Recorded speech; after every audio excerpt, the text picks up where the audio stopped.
It's in our blood, it's in our bones, orange and brown, yeah, we ride for our own like a dog pack running. We ain't alone, game day comes, get ready for the show. It's our call, it's our bark, it's our song. We stand tall, yeah, we've been here all along. Through it all, the dog pound standing strong. We all dogs, yeah, we all dogs. Welcome to the Dogs Podcast with your hosts, Blake Reniker, Justin Charles, Kenny Mack, and Josh Hall. We are dogs! What's up, Browns fans? Welcome back to another episode of the Dogs Podcast.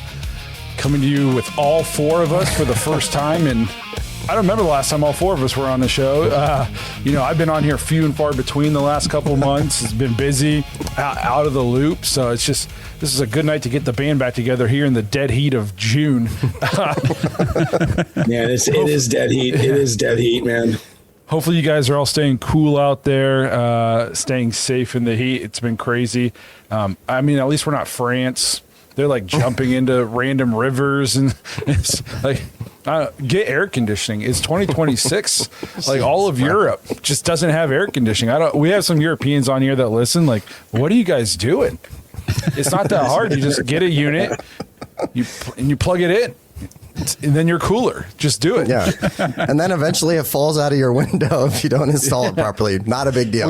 We've only been a country for 250 years. We got air conditioning already. What are you guys waiting on? So just winning over a lot of people, man. Just winning them all over tonight.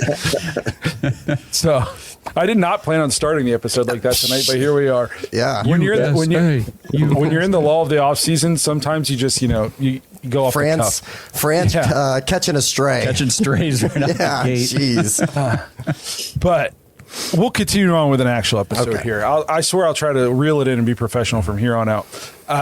If you're watching on YouTube, please like and subscribe. Make sure you tap the notification bell so you don't miss any of the content we're putting out. If you want to get voicemails on the show, head to thedogspodcast.com. Just tap leave voicemail on the drop-down menu. You can listen on Apple and Spotify. And if you want more dogs content, head to jointhedogs.com. Become an official Dog Pack member. Access to the private Discord. Fantasy football with us. And really, it's just like online camaraderie and just a good time for everybody who's in there. It's just like, honestly, I talk to these people almost basically every single day for 5 years now. So like, everybody in there is really close. We've met up with a bunch of people. So it's just a good time. So if you want extra content, you want to meet a bunch of cool Browns fans from all over the world, just head to thedogspodcast.com, tap leave voicemail, or not tap leave voicemail, just jointhedogs.com. See, I'm not even professional enough to get through the opening. You're rusty. So I am rusty. I am. And I get like 4.5 to 5 hours of sleep a day. So here we are.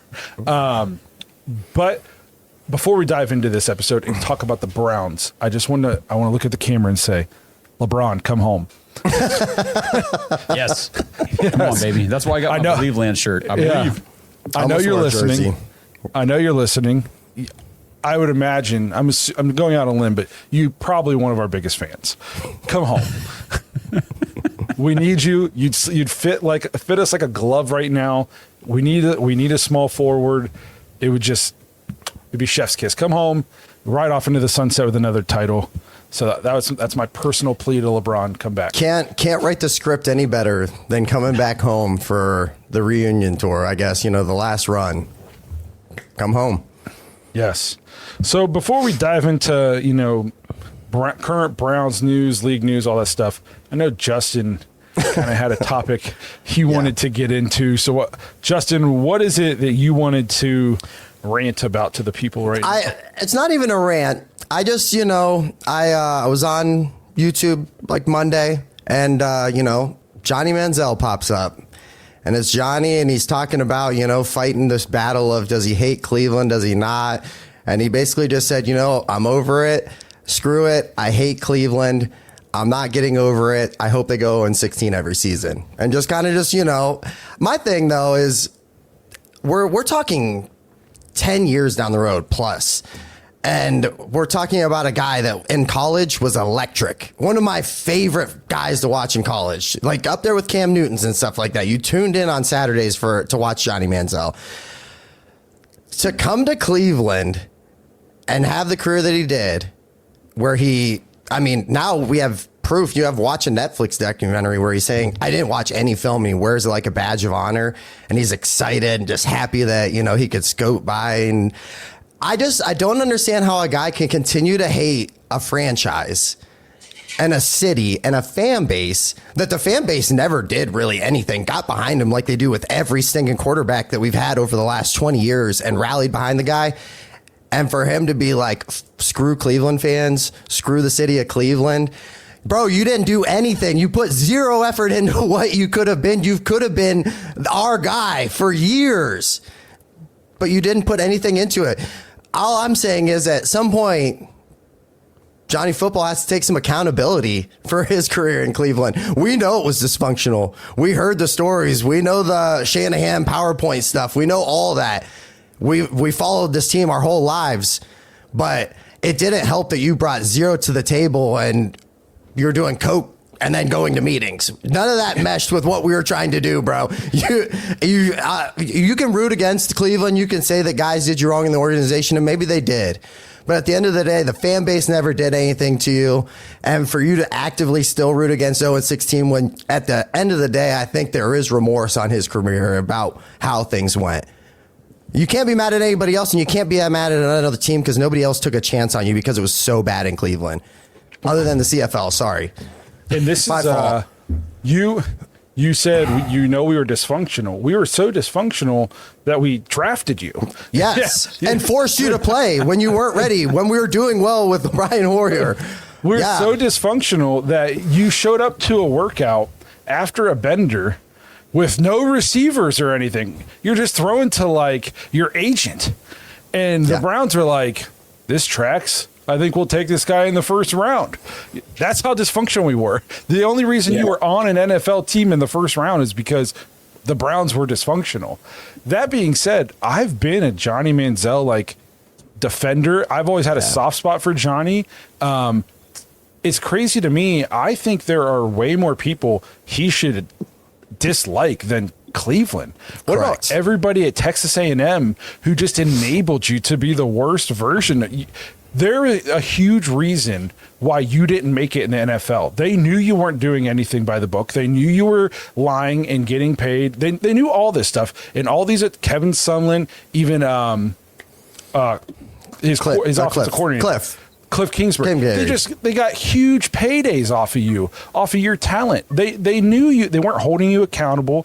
They knew you were doing that stuff, and they were just letting you skate by, and they were making a paycheck off you. Kevin Sumlin is not a good football coach. Cliff Kingsbury is definitely not a good head football coach. Texas A&M built a stadium off the back of Johnny Manziel's name. I feel like he should be way more upset with them than he is with anybody in Cleveland. They gave you a chance. We drafted you in the first round. We brought you into the team. All you had to do was just not sneak to Vegas and put on glasses and a fake nose, and you could have been a starting quarterback in the NFL. Chad Powers before Chad Powers, huh? Yes. So I don't understand, his anger is misplaced. Like, we didn't do you dirty. Especially the fans. Yes, we drafted you in the first round. So, I think there's a lot of guys, a lot of adults who took advantage of a 17, 18-year-old Johnny Manziel and built careers off of him and then just threw him away whenever it was going south. That being said, you do still have to take some accountability for the fact that you did nothing. You got lost in a New York nightclub for 4 days. Nobody knew. You came walking out. It was like the scene in Varsity Blues where they come out of the club and they're like, "Oh, what the hell?" That was Johnny Manziel every single day he was in Cleveland. So I just don't understand why the anger is pointed at us. It seems like it's all on Cleveland. If he would have went anywhere else, he would have been good. No, because you went to the CFL and you were terrible. You never played good football anywhere else. So I don't know. I have empathy for the fact that a lot of people kind of let him down when he was a young kid, but at the same time, you still have to take some accountability for the fact that you were an adult who got drafted into the NFL, and then you snuck to Vegas with a fake nose and glasses on and thought you were going to get away with it. So it's just, I don't understand his misplaced anger with the Cleveland organization and the fans. It doesn't make any sense to me. Yeah, I mean, that dude's just got to build a bridge and get over it. I mean, we live rent-free in his head. It's been like 12 years, 14 years since he's been here. Like, why are we still talking about this? And, you know, he was a guy that came out of university and he basically, he had suspect intangibles, man. You mean college, Kenny? College. Hey, I go to university, college, whatever, man. We're going to university. Actually, I said that on purpose. You should have said University of where? Yeah. But yeah, I'm just messing with you. Yeah, no worries, man. But he was never a leader by example, and that's what he needed to be to carry that quarterback position. He had a huge sense of entitlement. He was a prima donna, and like we kind of got what we deserved too for drafting the guy, man. But I'm over it. He should be over it. And I'm done with Johnny Manziel. I don't need to hear about that guy again. And see you later, Johnny, man. Don't let us live rent free in your head, bro. Move on.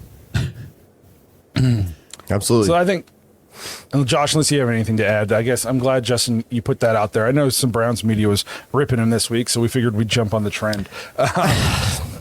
Well, it's not like he's taking shots at Cleveland or anything, you know. Hey. It's funny because that's a clip that was, or a podcast he was on months ago. You know, the clip just kind of resurfaced here this week and got all the traction. But still, it's always worth re-looking at the situation, saying, dude, like everything you guys said, Blake, you laid it out perfectly. You know, you kind of made some bad choices. So if you didn't want to be with the Browns, maybe not send him a text message during the draft to wreck the league. Wreck the league. Let's just maybe not do that. Let's wait, see if Dallas wants to take you in their second round pick. I don't know. Whatever.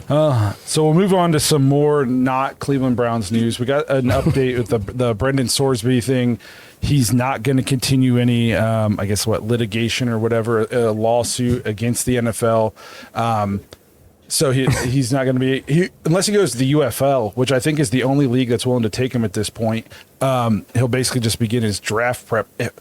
I know you don't want to get hurt, but what better draft prep would there be than to go play a season of football, I guess? So if I was him, I would consider it. But I guess if you don't want to get hurt, I guess I understand that part of it. It does put him in play, I guess, depending on how the season goes this year. He'll be there, if the Browns have a draft pick next year. I'm not shocked that he didn't decide to sue his future employer.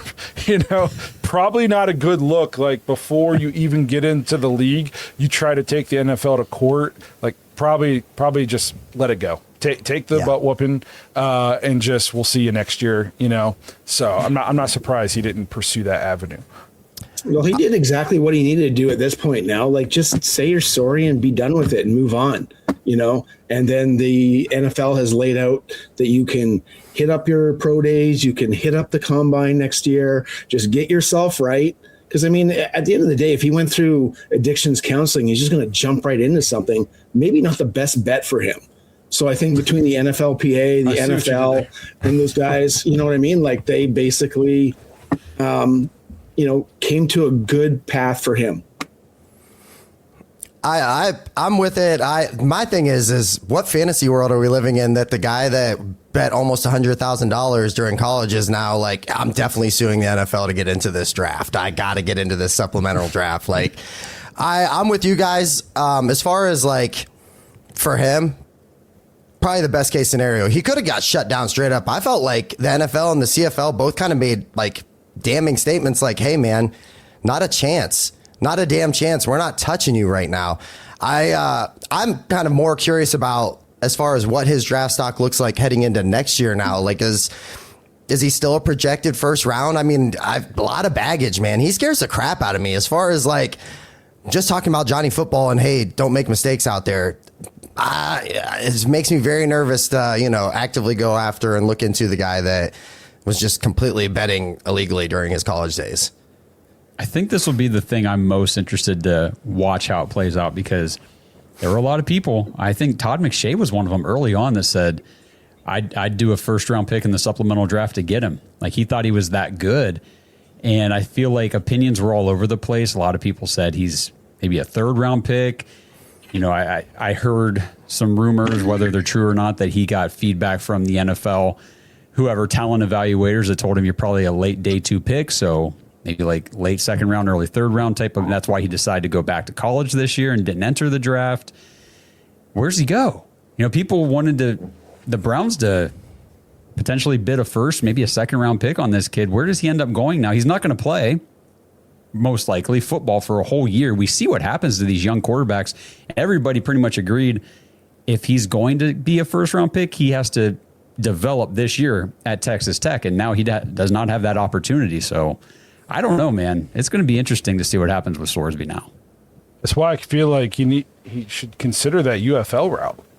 You know what I mean? Like it's obviously not high level competition, but it's competition. It's tape.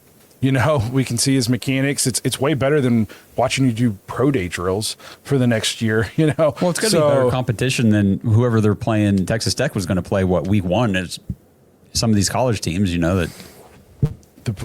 Sisters of the Poor. Yeah, right. So, Sisters of the Poor. So, it'll be interesting to see where it goes. I think a lot of it will depend too, like how does this quarterback class shake out? Because this year was supposed to be loaded. There's freaking nobody. You know, next year now is supposed to be loaded. Who knows if it's actually going to, you know what I mean? Like he could end up still being like a top 2 prospect next year if all these people fall off the map again. So it'll be interesting to see how it plays out.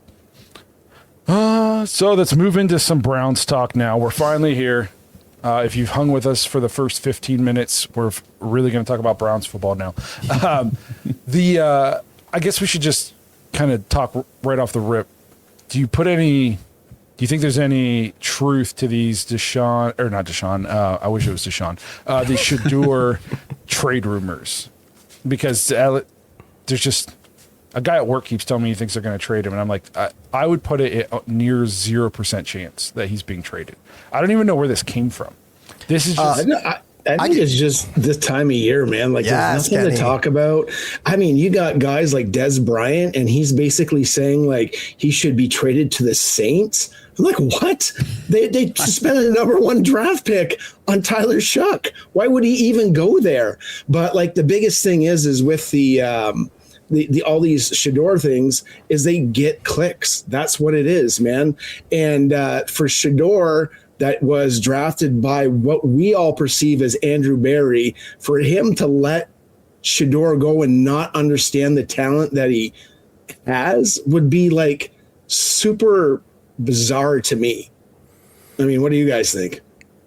I think our quarterback room is not solidified outside of him. I think that if you trade Shedeur Sanders, you trade away basically any chance of quarterback development in your franchise for 1 year. And I'll listen to the argument, they're setting up for 2027. Okay, that's great. But like Blake said, how do we know that there's even a guy there for us in 2027? I am more invested in Shedeur than anybody else as far as in our quarterback room. That is the only guy that I'm curious in seeing what he can do moving forward. I hope that we get to see the opportunity. The biggest argument that I hear with people that are like, well, we need to trade Shedeur, is they're like, he's in a really tight competition with Deshaun right now. And I'm like, okay, that's fine. Which we're talking shorts. We're talking literally just shorts and a t-shirt competition. So you're telling me the 10-year guy that at one point was a legit stud, we're talking about Deshaun, is in a neck and neck battle with a second-year guy that people think isn't ready to take a step forward, and we're not willing to at least see the development moving forward on that. It's just mind-boggling. I think it's boring, silly season. I think people just need to get clicks, and they make up these silly. There's nothing more polarizing right now than saying Browns should trade Shedeur Sanders, and that's what it is. We're bored, and that's it.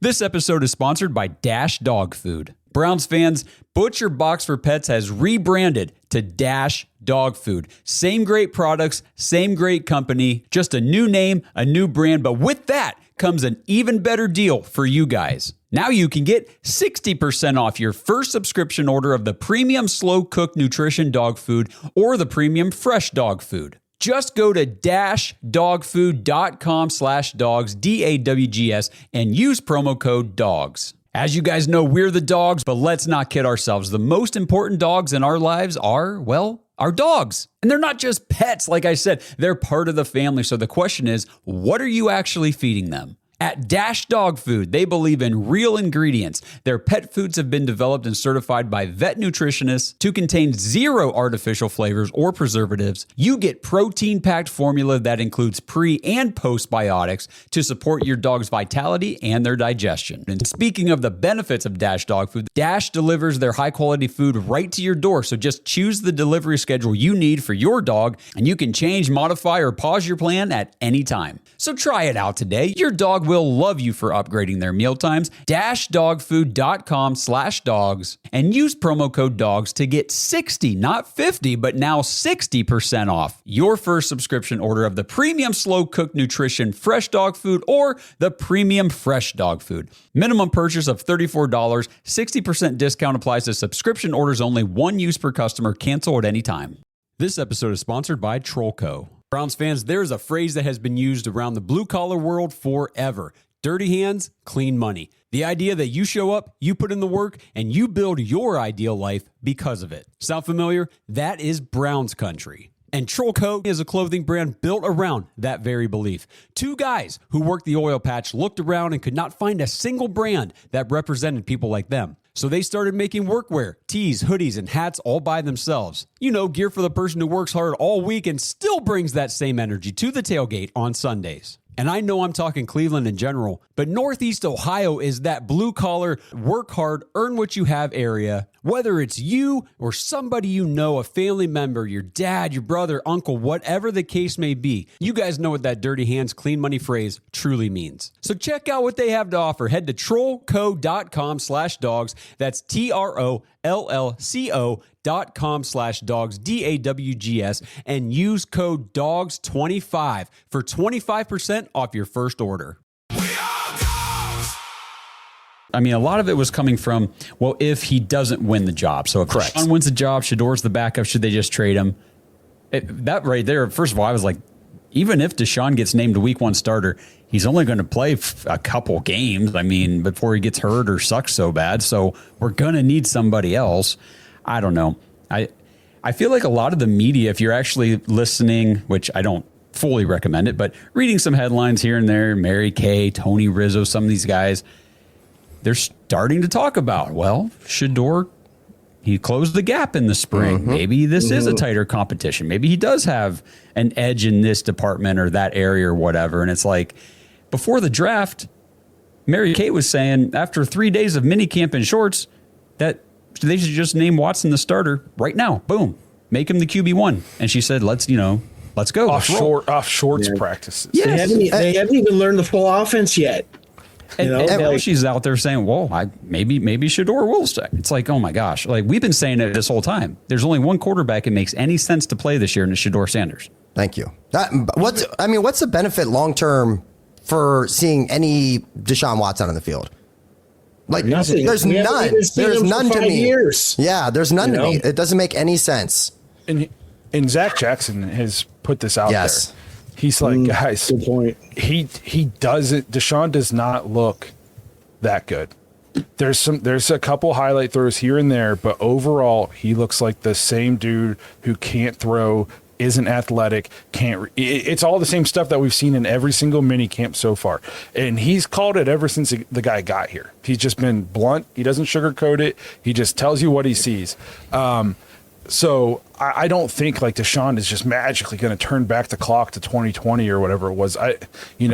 So and even if you don't think Shedeur can be the guy, even if you don't like him, why would he's literally the only person on the roster that makes sense to play at quarterback this year. Yes. I don't anticipate the Browns winning a ton of games whether he plays or he doesn't play, but the sole purpose of this season should pretty much be to see if he is a good enough quarterback to be your quarterback the next year, so you can know what to do with your first round picks. It's just, it's literally the only sense. You're going to trade the guy and roll into a season with Deshaun Watson, Dylan Gabriel, and then possibly Taylon Green, a guy who I can throw the ball further than. It's crazy, bro. It's crazy, you know what I mean? crazy. And so it literally makes It makes zero sense. Whether you think Shedeur is the guy, if you're one of these people who he can do no wrong, or you think he's awful and doesn't even belong on a team. If you're just looking at it from like a reasoning standpoint, he's literally the only guy that even makes sense to play this year. I would not play anybody else outside of, knock on wood, he were to be injured. Nobody else should play a single snap at quarterback this year. No, absolutely not. And I get into arguments with people on social media. They'll say, well, what about Dylan Gabriel? Like you just dismiss him after, 7 games, whatever, as a rookie. Why can't we just dismiss Shedeur? I'm like, did you watch the games? There's a reason why Dylan Gabriel's not even mentioned in this quarterback competition whatsoever. The Browns know he should have never been a 3rd-round pick. He's not an NFL quarterback. Zach Jackson said that last year in training camp. And yet he's still got the first-team reps. He's still got the nod over Shedeur. And we saw how all that played out. But, I just want to take a quick second and say the people that I talk to that just hate Shedeur Sanders, if I try to ask them why, it's usually nothing about him, because he's done nothing wrong, has he? Except for as soon as he got drafted, he came immediately to Cleveland, started working out, started getting ready, started going to the area high schools, started helping out in the community, started meeting up with kids. He's doing all kinds of things in the community, first of all, that goes under the radar because it's not publicized. He doesn't put it out there in the media, and I think that's the way he wants it, but he's working really hard to be a good quarterback for this team, and by all accounts, the teammates love him. Isn't that what we've always wanted as a quarterback here? Yeah, I'm just a quarterback, bro. A quarterback. Yeah, absolutely, man. Absolutely. And I don't even know how you, even with Gabriel, how do you give anybody a fair evaluation with last year's team? I just want to see this training camp. I want to see the preseason. I want to see how he does with better options, like a better line. I'm sure George Warhop's going to put something together better than what we saw last year. And then a quarterback, any of the quarterbacks, hopefully can operate better behind that with our 2 new rookies, with Harold Fannin. Because, even last year in the last 7 games that Shedeur played, guys were falling off like flies, man. He didn't have a lot to work with in that very last game against the Bengals. Bro, he didn't have a lot to work with in the first one. Won. And then I got to hear about how you shouldn't even count those last games as wins for Shedeur. They're from media guys. I was like, so what? They won. It's a team game. I guess he did enough not to lose. There you go. But it's wild to me that you just want to dismiss that, where he did more with less near the end of the year because of all the injuries and the poor coaching and everything. Jake Cuddles, thank you for the super chat. It's probably being facetious because he always wants me to glaze Shedeur, but you gave a super chat, so now I'm obligated. He says, "What's my favorite part of Shedeur's game? He needs some off-season glaze. His accuracy, first of all. I like his toughness." I watched the dude, especially at Colorado, take it in the chops a bunch of times and deliver big time throws and just get up and keep going out there and trying to make plays. I think he's more mobile than people give him credit for. Maybe not as mobile as he wishes he was. So he's got to find that middle ground. But I just think he's a gamer. And I like the way people rally around him. He's a leader out there. People like him. They gravitate towards him. I would say if there's things I don't like, the biggest thing is probably just decision making so far. How not retreating, which we've heard he's gotten better at, and he was better at it even every single game last year. Just where to go with the ball, being quicker with his reads, that kind of all stuff that comes with reps and practice and being coached and all that good stuff. So I don't know. I think he's got a lot of the things you look for in an NFL quarterback. I think he looks bigger than what they have him listed at least standing next to Dylan Gabriel. when we went from Dylan Gabriel playing out there to him, it was like night and day. I think he has better size than people kind of realize. I think he's more athletic than people realize. Everybody knows about his accuracy. And like you said, Josh, he's just a good teammate. There's never been a single person who's talked about him being a negative in the locker room anywhere he's ever been. It's like people don't like confidence And I don't understand that, because those same people will turn around and tell you that Michael Jordan's the best basketball player of all time. And I get that Shedeur has yet to do anything close to the level of Michael Jordan. But if you don't like cockiness and confidence in one player, you can't like confidence in another player, because Michael Jordan was the cockiest person every single game he ever played in at every single level of every sport. So it's just, I don't understand like people not liking a player to be confident. We even heard Bernie Kosar say it when we talked to him. If you don't believe in yourself by the time you get to the NFL, you're never going to make it. You have to be the person who, like, I belong here. If you're tentative and shy, you're never going to make it, especially as a quarterback. So I never understood that criticism of him. Never been in trouble. Never had an off-season issue. Nothing. The fact that guy, after the Chicago Bears game last year, suited up the next week is good for me, because the team played so awful around him. You would think as a professional, you'd be like, oh, my season's done. I'm good. I hurt my knee or something. Like, but he just kept showing up, and he plowed out 2 wins near the end of the year, or the team around him plowed out 2 wins near the end of the year. What I like too, I mean, speaking of what you're talking about here with the toughness, like that Baltimore Ravens game where he got thrust in after the half, and the offensive line had to learn his cadence at halftime or whatever in the tunnel, according to Wyatt Teller. Like, you can tell he wasn't getting any practice to be really ready, game ready. He gets thrown in there against the Ravens at home. It's brutal. I mean, and he damn near led us on a comeback tying drive at the end of the game, but he got rocked in that half. Yeah. And he comes right back on the road in Vegas the next week, and like you could see the preparation and the progression from that Ravens half to where he wasn't ready to play to the Raiders game, where it's like, holy crap, look at some of these throws he's making. Like, this guy can play quarterback. I think he just needs coached. His long ball and his short game were good. And, the Browns, I don't really think they had an intermediate game. The intermediate game was Harold Fannin Jr., and that was it. And, now that we have our rookies, things are going to change. We can use Fannin just a little bit different, and we've got some new rookie tight ends as well. So let's see what happens. Let's see how Moncton can unlock this offense and open up the middle of the field. And keep in mind, go ahead, Josh. Go. Keep in mind last year, just with the Browns in general, we had 0 run game. The defense on the other team knew what we were doing. It was ears back stuff. We couldn't get any separation on receivers. It was terrible. There was no weapons. The offensive line was bad. We've went over it a million times.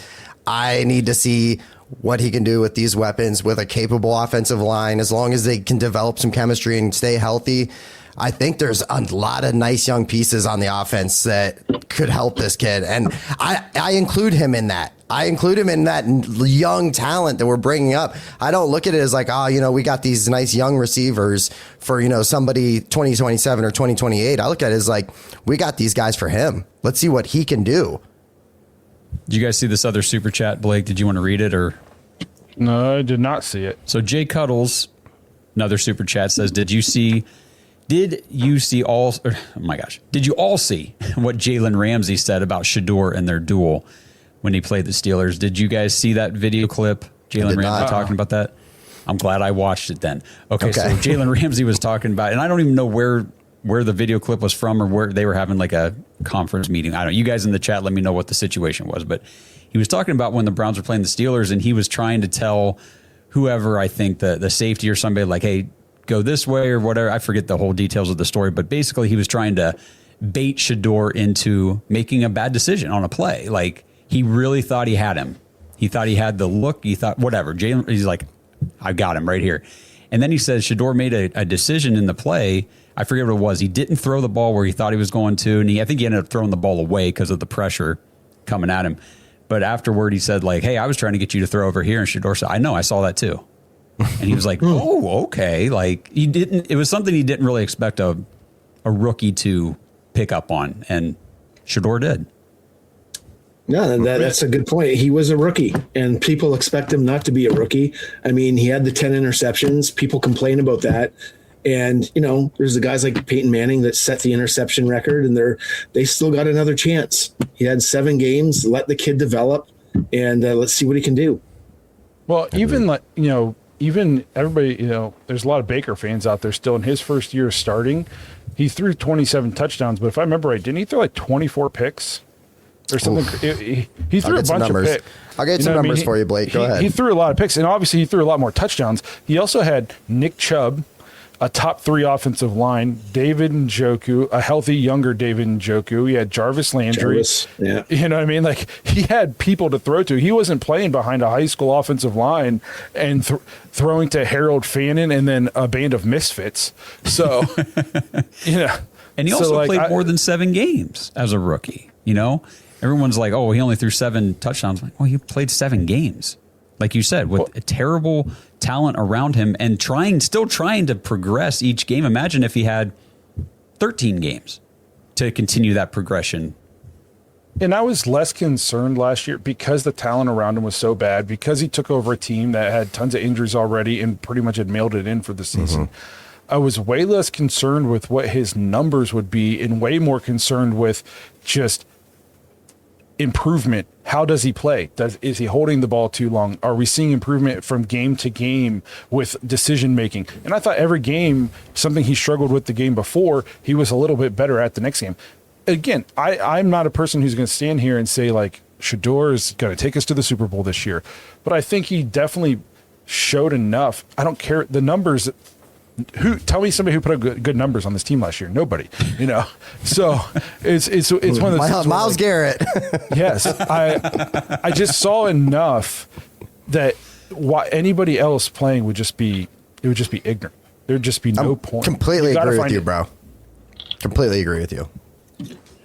I saw a comment up here from Vontae that I thought was worth noting. I'm trying to find it. It said something. It says, I think it's more if we want the perfect QB instead of trusting in his growth, but also being afraid of not hitting the right QB. Brady, Manning, Montana, Elway, Breeze all grew through the years. That's a huge point.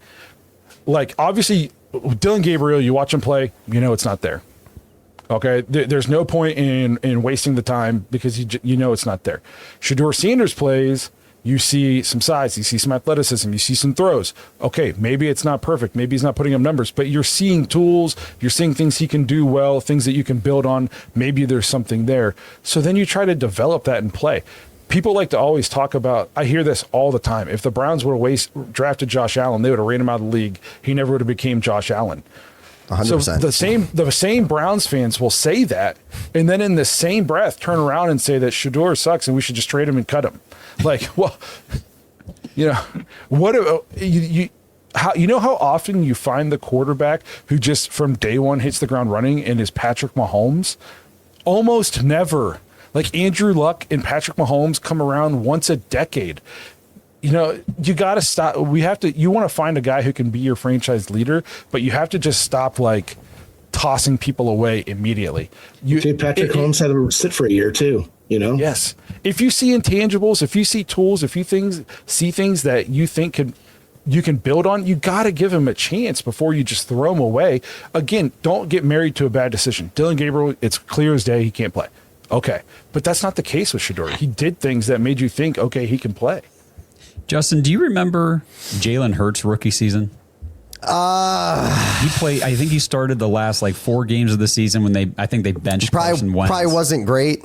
It wasn't. So that's the thing. They took a flyer on that kid in the second round, and it was kind of similar to this conversation we're having. Like, he showed some signs. Like, he showed some athleticism. He made some throws, but it was also the accuracy was a little shaky. His release was a little wild. I just remember watching things and hearing them talking I don't know if he's going to end up being an NFL quarterback. And then the entire offseason, heading into his second season, he worked his ass off to get better, and he took that starting job and turned into Jalen Hurts. I like the guys that are willing to just pour everything they have into getting better. We opened this episode talking about Johnny Manziel. Right. I mean, we're the exact opposite. Yes.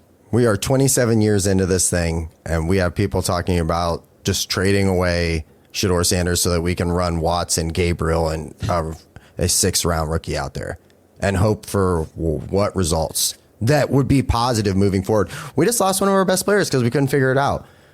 We had another guy that is a first ballot Hall of Famer. His whole career is basically a wash because the team sucks so bad. It's crazy how we can't just, at least for one season or even an off season, we can't just commit to something decent. Like I don't know what happened at the end of the year where we went out on a high and then we just went. It was like 3 weeks went by and we were like, yeah, we got to start looking for a new quarterback. This isn't it. This isn't it. It just makes no sense to me. I think it's just a lot of bored off-season stuff, and I hope he just comes out and shits on everybody. I do too, man. Straight up. I don't know. What do you guys think? I really do feel like the Browns want him to take it. They want him to just take it and run with it because, like you said earlier, they built this young team not for some future quarterback and not for Deshaun Watson. They built it for him. You know, for a young quarterback right now who's there with these guys, working with them and building that rapport and everything. And I don't know. It got him on a 5th-round rookie contract. They know they're not idiots. That's your get out of jail free card for right sure. now. Are you kidding me? The only way out. The only way out. Yep. Yeah, 100%, man. And like Barry's like, his record isn't that great overall since he started as GM combined. I mean, he's had 2 great drafts. Everything was dodgy before that at best. And I mean, he's got to want this. Like you said, it gets him out of jail, basically. Like, how good would it look if Shedeur is successful this year for him? And, it's a draft pick, another draft pick that he kind of did on his own last year, but like we know this one really was. And it would just add to the legitimacy of him being a better GM without Stefanski and without Depot and without maybe the owner. Messing it. Like, I don't want to say, I don't know. I wasn't there, but you guys know what I mean. But that would add, definitely something to his career for sure. There's a comment here. I wanted Judon 4908 says the Browns' refusal to name Shedeur QB1 has nothing to do with football. During a pre-2025 draft interview, Deion insinuated that Cleveland was one of the places he wouldn't allow Shedeur to play. That just makes absolutely no sense to me. They traded up to get him, first of all. I'm pretty sure that Deion has been around the Cleveland facility and it's fine. I don't know what you're are you trying to say that it's racism? Because the Browns at one point had an all-black QB room. I'm pretty sure the first team ever. Also gave up 3 first-round draft picks and gave the first fully guaranteed contract to a black quarterback. So I don't understand what you're insinuating about. It has nothing to do with football.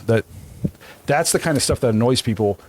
I think to honestly answer that, and I'm just shooting in the dark here. I think that this is more a Monken coaching style kind of thing.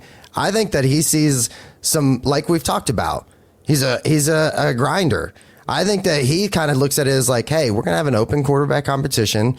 And, let's see how hard he works for it. I fully expect he wins the job. I honestly, I will be shocked and will drop over dead if Watson gets named the starter week 1. Okay. I will be shocked. Okay. What are we talking about? The film and everything from the last 4 years is atrocious. And we're talking about a guy with 2 Achilles tears now. And then he's going to come back and all of a sudden just be the dude. I'm not living in that fantasy world. I'm not. I refuse to live in that world. No way. And it's frustrating if I have to do that again because I know it'll be the same stuff. I've already seen this for 4 years. I'm good. No, thank you. I'm out on Watson. Entirely. I agree with you, man. I reacted that way because I just don't want you to drop over dead because of another bad decision the team makes. I put that one on me. Sorry, Lord. Hey, so we've got Derek Brown from Fantasy Pros is once again in our chat. Shout out to Bro. Thanks for being here. And he's talking about how the Browns coaching staff is making Shedeur earn it, and he fully expects him to. And I think it's a good thing because you don't want to just say, okay, well, you ended the season last year as the starter. We still have Deshaun Watson here, the 10-year vet we paid all this money to and everything. We're just going to hand you the job. I'm okay with them making him earn it. Just don't make a bad decision, guys. That's all I ask. I think they're making all the rookies earn it, man. Yes. Thanos has to earn it. Yeah, it's consistent across the board. And Boston, KC, they all have to earn it. Even Bond didn't get through preseason last year. He's got to earn something, and he's looking good with the extra muscle, man. Like that's going to be big for him this year too. So let's see what these guys got. I like that Todd Monken had success at the college level with quarterbacks. Like, I mean, he won a national championship with Stetson Bennett, you know? So like, I like that he can develop a quarterback, a young QB. I think that's a good fit. And like you said, guess who else probably likes that he has to earn the job is Shedeur. Yeah. Because he doesn't come across to me as a guy who just wants to be given this stuff. Like he works for, I'm pretty sure even Prime has talked about like, no, he doesn't just give them stuff. You know, they have to work for it. They have to earn it. He wasn't just given a silver spoon. Like all this stuff he has, he's worked for it and he's earned it. So he doesn't want to just be given the job. He wants to go out there and compete. He's a professional athlete. They love competition. That's the whole point. You're out there. You know, he wants to compete for the job. He doesn't want to just be given that job, because guess how you earn the respect and trust of your teammates? You earn that job. If you're just handed the job and then you go out there and you have a bad game, everybody's like, well, they just gave him the job. You know, no wonder he's having a bad game. He didn't earn this job. That's a bad look. It's way better to earn it than just be given something. This episode is sponsored by Kozar Wellness. That's right, Browns fans. Browns QB1 Bernie Kosar wants you guys to shop Kozar. Go to shopkozar.com right now and use code DAWGS, DAWGS, to get 10% off your order. If you're not familiar with Bernie Kosar's wellness product line, go check it out, shopkozar.com. Again, performance-focused wellness that's inspired by NFL legend Bernie Kosar, and it's built for discipline, energy, focus, and recovery. Wellness supplements, inhalers, alkaline water, and then go check the website right now because they've got a limited drop of autographed signed Bernie Kosar bobbleheads and limited autographed Bernie Kosar prints that you guys can buy. They've got Kosar wellness mugs. Just go check out the website and support Bernie Kosar and his mission to help others feel better, think clearer, and live longer with real restorative nutrition rooted in resilience. And who doesn't love Bernie freaking Kosar, guys? Go to shopkozar.com, check out everything he has going on at the website, and make sure you guys use promo code DAWGS, DAWGS, when you check out to get 10% off your entire order. Sounds like a lot of bad Cleveland football you're bringing up there, man. Emmanuel, we did appreciate the super chat. But we did talk about this if you just got here like 10 minutes ago. So it was a cool story, and it just kind of goes to show like that Shedeur's, progressing and getting better and learning those kinds of things on a game by game basis. I expect him to take a leap this year. One, I think even if he stayed like the exact same, which I don't think is going to happen, he'll look better because he's throwing to actual NFL wide receivers and standing behind the actual NFL offensive line. Correct. Yeah, 100%. So you put that, and then you also have the fact that he has an off season of learning, of prepping, of working out, and learning the playbook. And I know he's competing, but he's getting to prepare like a starter. He's getting reps, with these guys. Like he's going to be better. So plus we have an easier schedule, at least on paper. Yeah, and speaking to the whole Jalen Ramsey thing about Shedeur seeing stuff on the field that he didn't expect him to, the Browns quarterback coach, Mike Bajakian, was on Cleveland Browns Daily, what was it, last week, and had a quote about how sometimes during a play in practice, Shedeur will do something or make a throw or a decision. He'll say, well, hey, what did you see there? Because I didn't really see what you were doing. And he'll tell him. And then the QB coach said, and then I'll go back and watch the film and I'll look at the iPad and say, okay, I missed that. I totally see it now. Like he saw something out there that I didn't see. And Buffalo, Colorado, these fans online have been informing me over the week that Dion's has said the same thing at Colorado. Like there were times during games where they would come on the sideline and be like, "What? That's not the play we called up. Like that's not how it was supposed to go." And they'd be frustrated. And then they'd go look at the tape and say, "Oh, okay, he did make the right decision there because of whatever." So I don't know. I like hearing those things. I like the whole GoPro thing that they're doing, man. Like talking about like getting them to learn, like those guys can actually see what they're looking at. There's no like fibbing, just like you just said right now about that example. And not only are they knowing where that they are actually going to throw to and what they're looking at, they know that they're feet are getting set the right way. It's really going to help them develop fast. And maybe this is kind of a reason why, Shedeur is developing this way, right? That extra technology, man, it helps. I'm just curious to see what a real off season, like where we're not throwing the water boys in trash cans, looks like. Where there's real investment, doubt, man. real investment into like in the room. Like we want to fix this thing. I'll be a Browns fan forever, but it is frustrating to know that I'm 40 years old and I'm still talking about working on the same things that I was talking about when I was 16 years old as a Browns fan. It's frustrating. Yeah, no doubt. They will trade Shedeur no matter how much he outplays Watson. He absolutely will outplay Watson. It won't even be close. Well, then why would they? Why we trade him? They trade him. Why would? I just don't. That makes no sense. I will bet you my next paycheck that if he outplays Watson, they're not trading him. It says the run game. Let me see what else. Also, this quick. I don't know who this guy's arguing with. He's just arguing with himself. I know. So, I've been kind of reading his stuff. It's pretty funny. I don't know who he's talking to. It can get dangerous. Samson breakout year. I just think the offense will be better in general. I see a lot of 10 wins minimum. Now that we've had camp, that kind of stuff. Obviously, no pads and whatnot. Have you guys changed your expectations for the season in terms of wins and losses?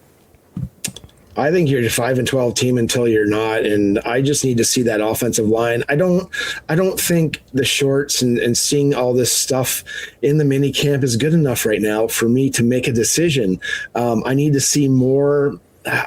I guess under fire to make a decision going forward.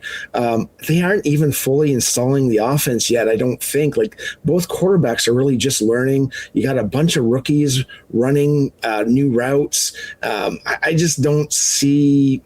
I just can't see it making a decision yet. I can maybe probably make a decision preseason wise, see how everything kind of looks and how the guys are, how the new offense is like sinking in, and from there. But I'm going to say 5-12 until they prove me not.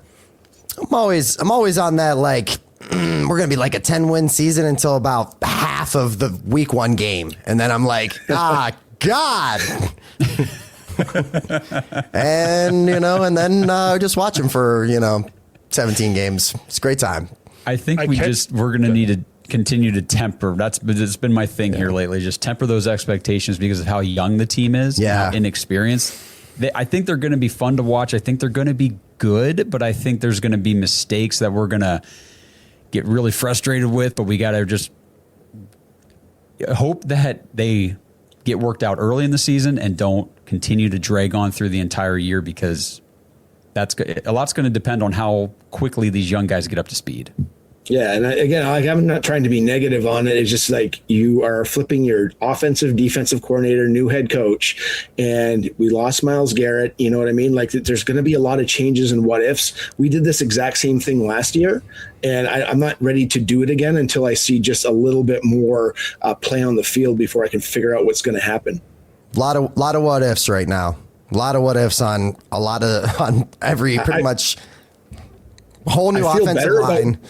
Dude, I feel better about the what ifs though. You know what I mean? Like, there's at least we have those. At least we have what ifs. Yeah. Yeah. There's talent behind the what ifs. It's just, how is this coaching staff going to handle all the newness? That's what I want to know. Part of it that helps is like the rest of the division has to handle a bunch of newness as well, right? All new coaching staffs on I guess we'll say 3 out of the 4, including us, right? And the Bengals are the Bengals. I don't know if their defense is going to change or not, just with one big splash move. So we'll see what happens. Yeah, I can always like talk myself into like thinking we're going to be good, but that's with my heart. If I'm using my brain, there's just too many unknowns right now. Yeah, like, I 100% agree. Like Josh talked about, we're not just young, we're like insanely young. I mean, they're almost outside. If Shedeur wins the job, outside of Jerry Jeudy, is there anybody on this offense that's not either A, brand new to this offense, or 2 years or less in the NFL? It's fair. Yeah. You know what I mean? Yeah. Like you're talking, and Jeudy, nobody even wants him here. So we're relying on 2 rookie wide receivers, a second-year tight end, a second-year quarterback probably, a rookie left tackle, 4 other new starting offensive linemen, 2 second-year running backs, a rookie backup tight end potentially that we just drafted. Like, and that's not even taking into account the fact we don't even know if our coach is good. You know, fair, bro. Like, we all like the way he talks. You know, he's a football coach. He just says what that doesn't necessarily translate to being a good football coach. You know, Yeah. So it's just like we don't even know if he's going to be a good head coach yet. There's just way too many unknowns to think. I just can't confidently come into this season and be like, oh, because we drafted some guys, we're going to win 10 games this year. We are so young. We're going to make stupid mental mistakes. Yeah. You know, especially early in the year. And I don't even know if we have a good coach yet. I'm cautiously optimistic, just like I am with our roster. But until we see him in a game, you know, with the headset on, making the head coach decisions and that kind of stuff, how the team looks prepared, you know, throughout the week and then get into game day, we literally have no idea if we have a good football coach. We have a brand new defensive coordinator. Everything's brand new on this team. It would almost be a miracle for us to be good. And the 3 coordinators are all first-time coordinators. Everybody out there, let me remind everybody for a minute, because I see this comment all the time. People will tell me, well, look what Mike Rutenberg ran in Atlanta. I'm like, he wasn't the defensive coordinator. He was the defensive passing game coordinator. He was not the defensive coordinator. People, I think, get confused or just assume that he was their DC and now he's our DC. That was a promotion for him to come here and be the DC. He's never actually run the entire defense himself before. So this is brand new on all facets. Let me Would you consider the Lions a good team and a deep team, right? They had the same head coach, but they got 2 new coordinators, one on each side, didn't make the playoffs. Yeah. And they had good talent. They got good talent, you know, and that's the concerning thing for me. I see a comment here that says, "Look how far the Spurs made it with their young players. This ain't basketball, and we don't have a Wemby. Yeah, we don't have a That's Wemby. different. So Yeah. that's way different. One guy. If you have one good player in basketball, you can make a run. I mean, the Cavs have built a history of doing that on LeBron's back. His first time being in Cleveland, and then I saw another one here. It says, "We do know Monken is a good coach." That's why I rephrase. Yes, we know he's a good offensive coach. We don't know if he's a good head coach yet. This is his first time being a head coach in the National Football League. We just don't know. Like, it's a bigger responsibility. It's a lot different to go from the guy who only has to worry about calling the plays to the guy who's going to call the plays, oversee offense, defense, special teams, make the decisions. He's the one making practice plans now. Are we going to be prepared? That, you know, how do we practice? All that kind of stuff. So we just don't know until we see games. So it's just, Yeah. I don't want to. The point of this conversation is cautiously optimistic, guys. Like, we're not trying to tear the team down, but there are valid points to, you know, be optimistic. There's valid points to be pessimistic, and you know, we need to figure those out. I think the Browns are very much on the right direction.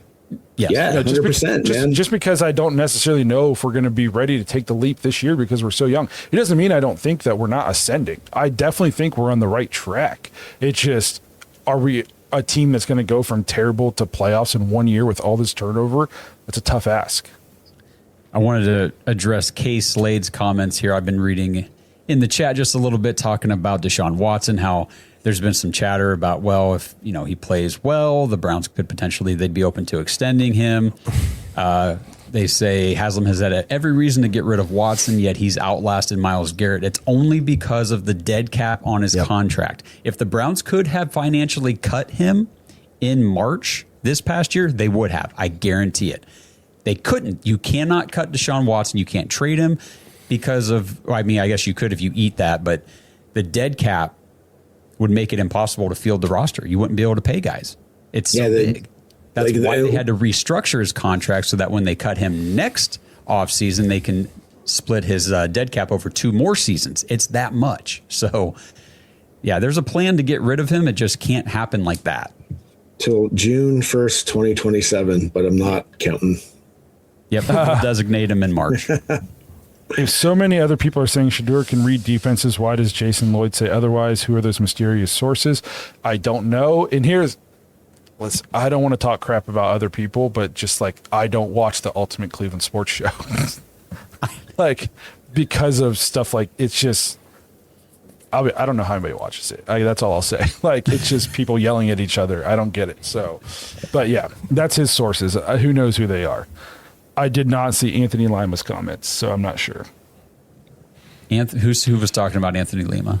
Lima. Laz DeGoat 27. He said, "Did you see Anthony Lima's comments?" Which one? Yeah, he said a lot. Dumb stuff every day. A lot, yeah. I would assume he's talking about Shedeur not being responsible for the 2 wins at the end of the year, which is BS. It's a team game, and they won as a team. Get over it. What did he say?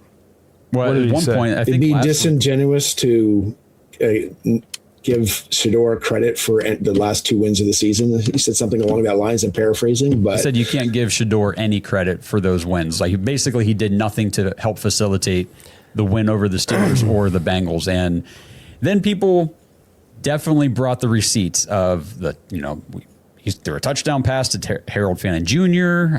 That Steelers only scored 6 points, so that was all we needed to win that.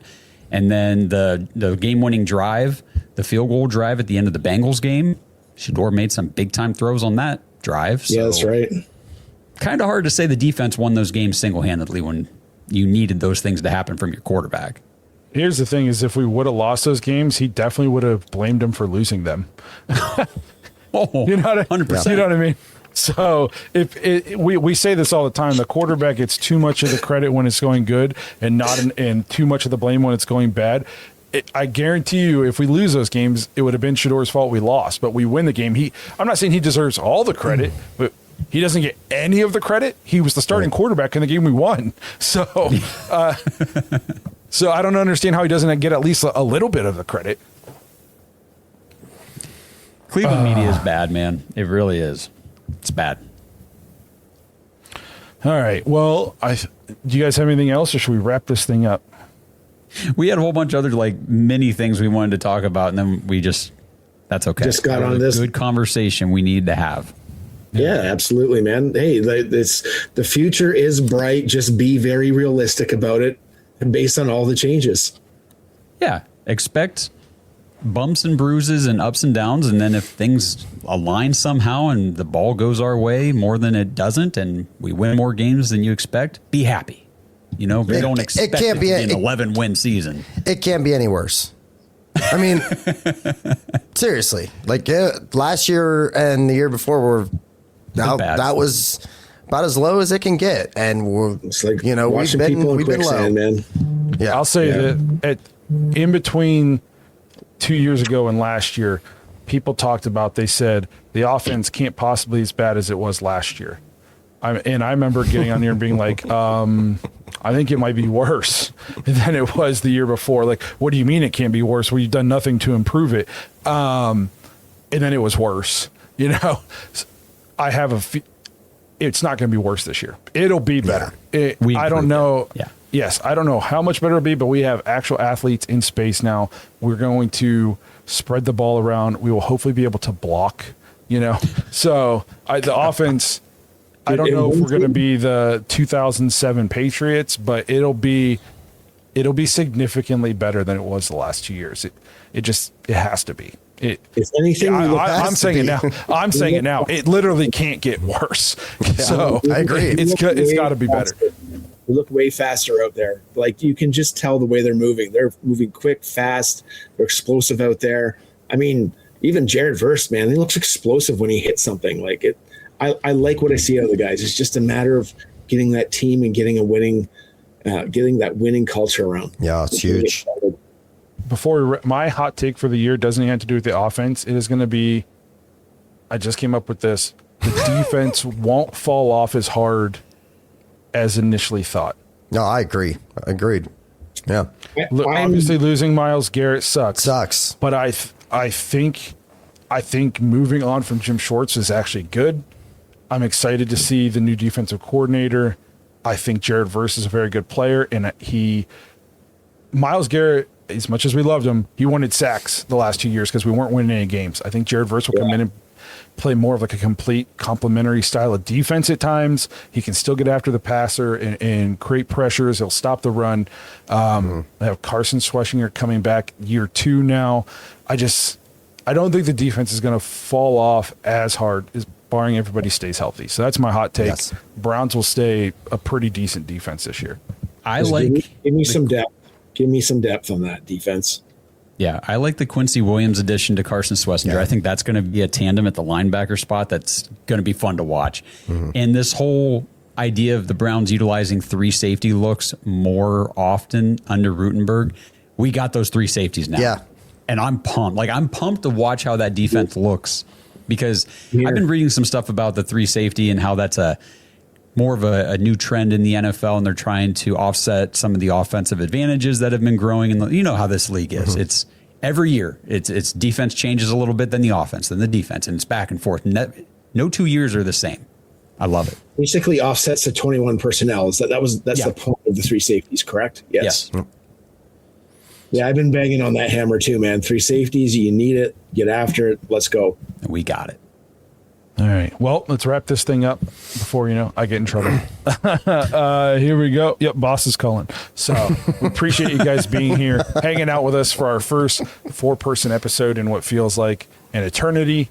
I probably have more gray hairs than the last time you guys saw me, but that's okay. We appreciate you guys being here, hanging out with us, making it through a hot off season. And we'll see you guys sometime later next week. Hey, happy Canada Day to all the Canadian listeners. And happy 4th of July, baby. Go USA. Canada Day, do they celebrate those at the universities? Yes, they do. With their meter sticks. It's all about it, you hosers. All right. We'll stop making fun of Kenny Mack now. Love you, Kenny. At least you didn't call him old tonight. Yeah. I just been really on Kenny lately. He's not going to come down here anymore. Yeah. Oh, I don't even care, man. I'm sure there's people worse comments out there than that. I was telling we're guys. Justin We before. work each other. Yeah, absolutely. I was telling Justin before, like I'm giving content to Josh, and I'm going on about the Raiders game, and people are like, "Oh, great, that's awesome. Yeah, we don't know what to expect." Tether, this guy goes, "Nice teeth." That's what I told him. I was like, F- that guy, bro. After all that, I literally said, "That's what you took out of what I said." I'd have said thanks. You got a purty mouth. Thanks, brother. Yeah, no doubt. Yeah. It's in our blood, it's in our bones, orange and brown, yeah, we ride for our own like a dog pack running. We ain't alone, game day comes, get ready for the show. It's our call, it's our bark, it's our song. We stand tall, yeah, we've been here all along. Through it all, the dog pound standing strong. We all dogs, yeah, we all dogs. Thanks for listening to another episode of the Dogs Podcast. Follow us on social media at the Dogs Podcast. And join our dog pack community at jointhedogs.com. We are dogs! This episode is sponsored by Kalshi. All right, Browns fans, we've all messed around with the sports books before, right? And let's be honest, you're always kind of playing against the house. But with Kalshi, it's different. You're not betting against some sports book. You're trading against other real-world people. There's no house trying to beat you. Kalshi just runs the marketplace. So if you think the public is wrong, like everybody's overreacting to these smoke screens in the draft or sleeping on a prospect, you can literally take the other side of the market. And it's not just sports either. You can trade on other real-world stuff, interest rates, inflation, even wild weather outcomes. It works like this. Simple yes or no markets, your risk is capped up front, and your payout is locked in. So if you trust your takes and instincts, and I know you guys do, go check out Kalshi and see what markets are live right now. So head over to kalshi.com/dogs, KALSHI.com/dogs, DAWGS. Deposit just $20, and Kalshi's going to match you. They're going to put $20 free into your account. That's a great deal to get started. So again, kalshi.com/dogs, $20 match when you deposit $20 into your account.